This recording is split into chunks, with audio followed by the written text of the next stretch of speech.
Olá, começa agora a primeira edição do Diário de Notícias, o telejornal da Rede Gospel de televisão. Vamos aos destaques nacionais e internacionais desta terça-feira, dia 31 de janeiro de 2012.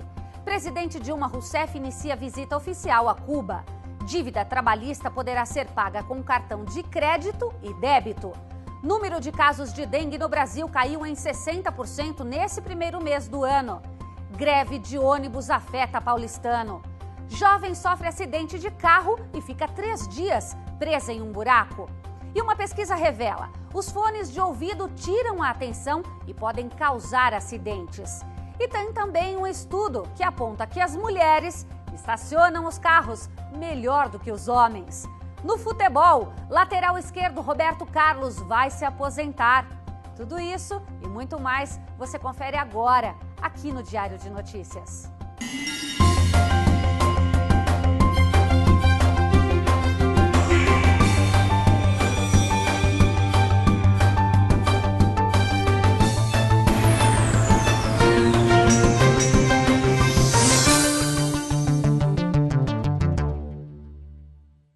A presidente Dilma Rousseff chegou em Cuba e foi recebida com lírios pelo ministro das Relações Exteriores, Bruno Rodrigues. Depois, seguiu com a comitiva direto para o hotel. É a primeira visita da presidente Dilma Rousseff a Cuba. O encontro com Fidel Castro já foi acertado. A presidente vai visitar a Praça da Revolução e se reunir com o presidente Raul Castro. A viagem coincide com a decisão do Partido Comunista Cubano de limitar a 10 anos a permanência em cargos de poder. O uso de cartões de crédito ou débito para a quitação das dívidas trabalhistas será aceito pelo Judiciário. A decisão foi anunciada pelo Conselho Nacional de Justiça. O órgão firmou um termo de cooperação para que o dinheiro seja repassado à parte beneficiada de um processo, de maneira mais rápida e menos burocrática. Por meio dos cartões, a liberação dos recursos poderá ser imediata no caso dos cartões de débito ou levar no máximo 30 dias para os cartões de crédito. Um projeto piloto vai ser implementado em varas da Justiça do Trabalho de Belém, onde vai passar 6 meses em fase de análise. Em seguida, será estendido às regiões interessadas. Um levantamento do Programa Nacional de Controle da Dengue revelou que, neste primeiro mês do ano, o número de casos de dengue no Brasil diminuiu em 60% em relação a janeiro do ano passado. Em 2011, foram registrados 40 mil casos em todo o país, contra 16 mil confirmados até agora. Diferente dos dados gerais do país, o estado do Tocantins enfrenta um aumento dos casos da doença. Só este mês foram quase 1.600 registros, contra 600 em janeiro de 2011. Em dezembro, o Programa Nacional de Controle da Dengue repassou 97 milhões de reais a 1.150 municípios para intensificar as ações de combate à doença. Mas somente em março será feita uma avaliação das ações adotadas com esses recursos. Vamos agora com as notícias internacionais. Os líderes da União Europeia se reuniram para definir as medidas de combate à crise econômica no bloco. Mas a chegada deles a Bruxelas está difícil devido a uma greve geral na Bélgica. O protesto é contra as medidas de austeridade já adotadas e as que estão em estudo. É a primeira greve geral belga desde o ano de 93. A Bélgica é um dos 5 países mais afetados pela crise econômica na Europa. O presidente francês Nicolas Sarkozy anunciou o aumento de impostos no país há 3 meses da eleição presidencial. Sarkozy quer aumentar a competitividade das empresas francesas e tentar, assim, reduzir o desemprego, que subiu em 5% no ano passado, atingindo o nível mais alto desde 99.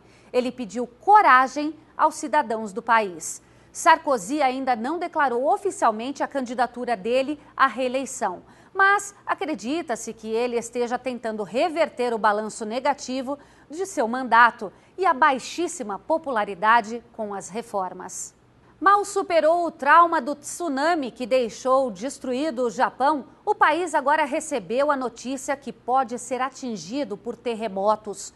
Um estudo da Universidade de Tóquio afirmou que há 70% de chance de um forte tremor atingir a capital japonesa já nos próximos 4 anos. De acordo com técnicos que fizeram os cálculos, a atividade sísmica na região aumentou em até 7 vezes. Isso significa que a cidade pode ser atingida por um abalo superior a 7 graus de magnitude. As chances crescem no longo do prazo nos próximos 20 anos. A possibilidade de um terremoto beira os 100%. O estudo já deixou o país em alerta e autoridades se preparam para isso, enquanto ainda tentam se recuperar dos prejuízos causados pelo terremoto seguido de tsunami que devastou o nordeste do país em março do ano passado. No México, um hospital público só para obesos foi inaugurado. Os pacientes precisam ter pelo menos 120 quilos. É a mais recente medida do governo para combater a epidemia de obesidade que já afeta mais de 1/3 da população mexicana. E no Peru, um menino de 3 anos vai ter que ser submetido a uma cirurgia para retirar o feto de um irmão gêmeo que ele abriga na barriga. Casos como o de Isbac Bacunda ocorrem em 1 a cada 500 mil nascimentos. Isso de acordo com as informações dos médicos que cuidam do caso. O feto tem 700 gramas e 25 centímetros de tamanho. Ele foi detectado por meio de exames de tomografia. O médico que cuida da criança explicou que o feto dentro do garoto não chegou a desenvolver o cérebro, o coração, os pulmões ou até o intestino, mas possui couro cabeludo no crânio, além de mãos e pés. O garoto mora com a família em uma comunidade de índios no Peru. A operação deve ser realizada já neste mês de fevereiro. A oposição na Síria rejeitou uma oferta de diálogo apresentada pelo regime de Bashar al-Assad. A recusa acontece no momento em que se intensificam os embates entre desertores e forças do governo. Pelo menos 29 pessoas morreram em todo o país. As forças leais ao ditador conseguiram retomar o controle de subúrbios rebeldes de Damasco. Armados com tanque e lança-foguetes, eles detiveram o avanço de insurgentes que, no fim de semana, chegaram a apenas 8 quilômetros da capital. Os ativistas denunciaram a existência de um massacre em Cancos, a 40 quilômetros de Damasco. Além disso, centenas de jovens teriam sido executados na praça central da cidade. Vários outros podem estar presos. Na província rebelde de Homs, desertores do exército explodiram um tanque de guerra. A tensão fez com que a Liga Árabe suspendesse a missão de monitoramento no último sábado.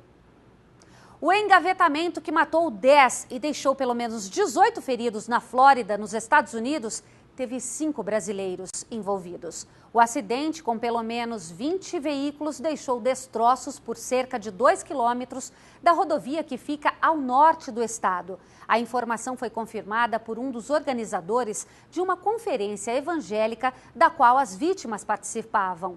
De acordo com as autoridades, a falta de visibilidade por causa de um forte nevoeiro e um incêndio próximo à estrada teria provocado o engavetamento.